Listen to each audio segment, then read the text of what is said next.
नमस्कार दोस्तों, मैं आज आप लोगों के लिए एक बहुत ही आवश्यक जानकारी लेकर के आया हूँ। जो छात्र-छात्राएँ रिन्यूअल का आवेदन करते हैं, अर्थात नवीनीकरण का, जिन्होंने पिछले वर्ष छात्रवृत्ति का आवेदन किया था तथा वो अगले वर्ष में छात्रवृत्ति हेतु आवेदन करने वाले हैं। ऐसे छात्र-छात्राओं के लिए बहुत ही विशेष जानकारी उन लोगों के लिए है। अपना आवेदन करने से पहले कुछ चीज़ें बहुत ही अच्छी तरीके से समझ लें, उसके बाद ही आवेदन करें। जैसा कि आप पहले से ही जानते हैं कि उत्तर प्रदेश सरकार द्वारा छात्रवृत्ति का आवेदन ऑनलाइन किया जाता है, जिसकी वेबसाइट है scholarship.up.gov.in। आप सभी इस वेबसाइट पे आवेदन कर सकते हैं, लेकिन इस वर्ष समाज कल्याण विभाग और उत्तर प्रदेश सरकार द्वारा वेबसाइट में कई बदलाव किए गए हैं, जिनमें एक तो सबसे बड़ा बदलाव ये है कि रिन्यूअल के छात्रों को फिर से अपना रजिस्ट्रेशन नहीं करना होगा। ऐसे छात्र-छात्राएँ अपने पुराने रजिस्ट्रेशन नंबर और पासवर्ड से ही आवेदन कर सकते हैं। तो सबसे बड़ी चीज़ ये है कि आपको अपना पुराना रजिस्ट्रेशन नंबर और पासवर्ड याद रखना है। अब हम आते हैं आवेदन करने की प्रक्रिया के बारे में। जब हम रिन्यूअल कैटेगरी के लिए आवेदन करते हैं, उस समय आपकी आवेदन की विंडो पे सबसे पहले आपका रजिस्ट्रेशन नंबर, आपका जो भी कोर्स है, post matric other than intermediate के अगर आप स्टूडेंट हैं तो आप उस पे लॉगिन कर सकते हैं। लॉगिन करने के बाद आपके लिए आएगा रजिस्ट्रेशन संख्या भरना होगा, डेट ऑफ बर्थ डालना है और पुराना पासवर्ड डालना है। आप ये सब डाल के जैसे ही कैप्चा के साथ में सबमिट करेंगे, आपके सामने विंडो खुल के आ जाएगी। पहले के टाइम में आपको सारी डिटेल फिर से भरनी होती थी, लेकिन अब विभाग द्वारा कई बदलाव किए गए हैं, जिसमें आपको केवल गत वर्ष के अंक भरने होंगे। आपको अपने इस वर्ष का फीस रसीद का अमाउंट भरना होगा, डेट डालना होगा, आपने कितना फीस जमा किया है, ये सारी जानकारियाँ आपको वेबसाइट पे देनी होंगी। इसके साथ ही सबसे अहम बदलाव जो हुआ है वेबसाइट पे, वो हम लोगों की नज़र में दूरगामी प्रभाव डालेगा। आप लोग इस चीज़ को बहुत ही ध्यान के साथ भरें। जब आप वेबसाइट पे जाते हैं, वहाँ पे कई क्वेश्चन विभाग द्वारा बढ़ाए गए हैं और इनका संबंध विभाग की वेबसाइट पे नई जियो जो इनकी गाइडलाइंस आई हैं, गाइडलाइंस में इन्होंने वेटेज अंक देने की प्रक्रिया बना रखी है। इस वेटेज अंक के बेस पे ही स्कॉलरशिप मिलेगी। जो पहले वेटेज अंक ज़्यादा जिनके होंगे उनको पहले स्कॉलरशिप मिलेगी, बाकी छात्र छात्राओं को बाद में मिलेगी।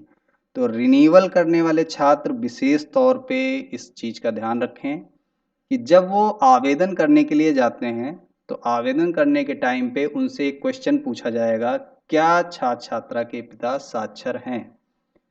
तो यहाँ पे ध्यान देने वाली बात ये है कि जिन छात्र छात्राओं के माता पिता दोनों लोग साक्षर हैं, उन लोगों को वेटेज पॉइंट में केवल 6 अंक मिलेंगे।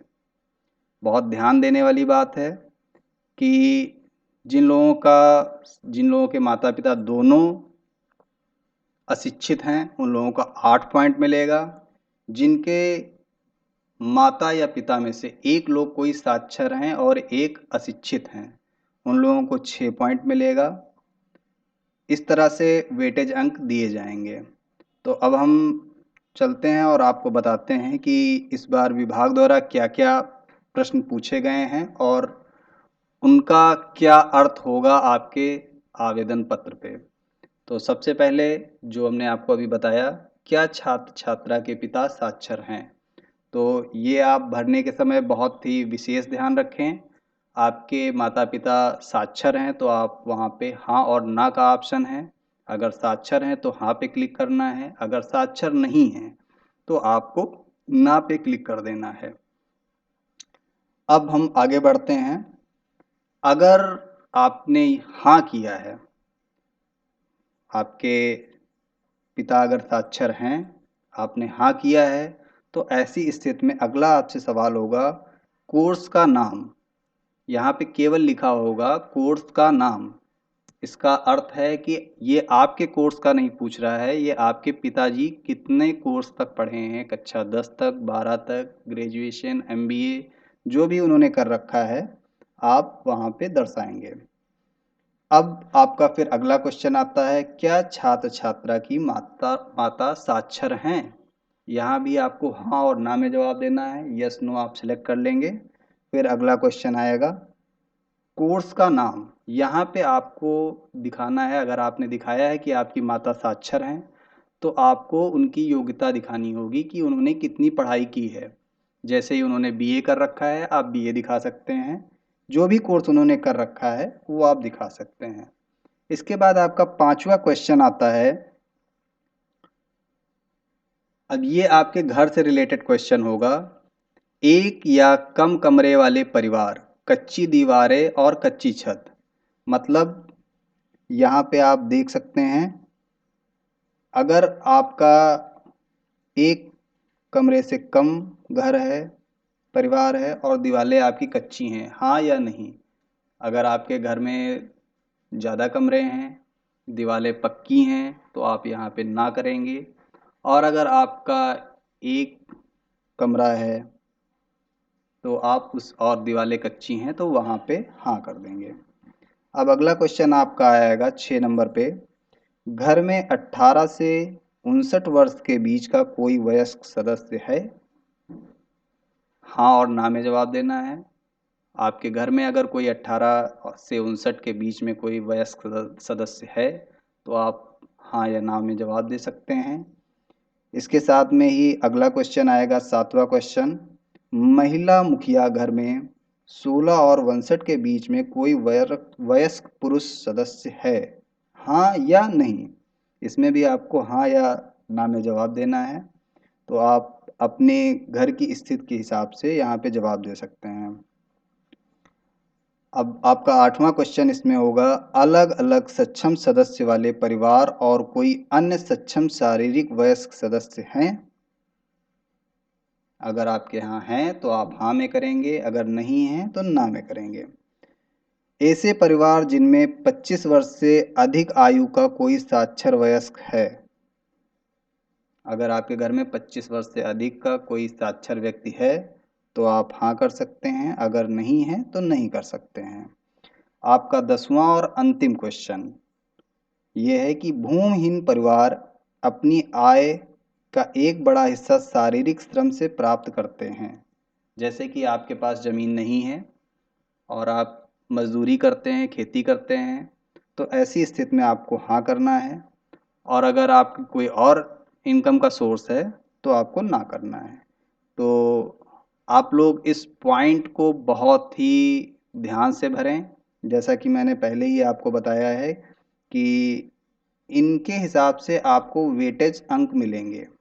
इस बार विभाग द्वारा वेटेज अंक निर्धारित करने की प्रक्रिया चेंज की गई है।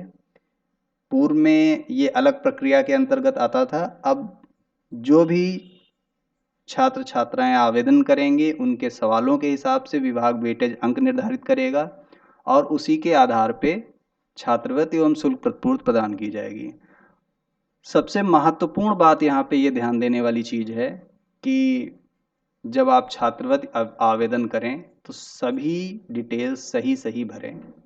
यदि आपकी डिटेल्स कोई गलत होती हैं या गलत पाई जाती हैं संस्था स्तर पर या विभागीय परीक्षण स्तर पे, तो आपका आवेदन पत्र निरस्त भी किया जा सकता है और उसके साथ में 18% वार्षिक ब्याज के साथ में आपसे धनराशि की वसूली भी की जा सकती है। तो आप लोग बहुत ही ध्यान से आवेदन पत्र भरें, और मैं आप लोगों को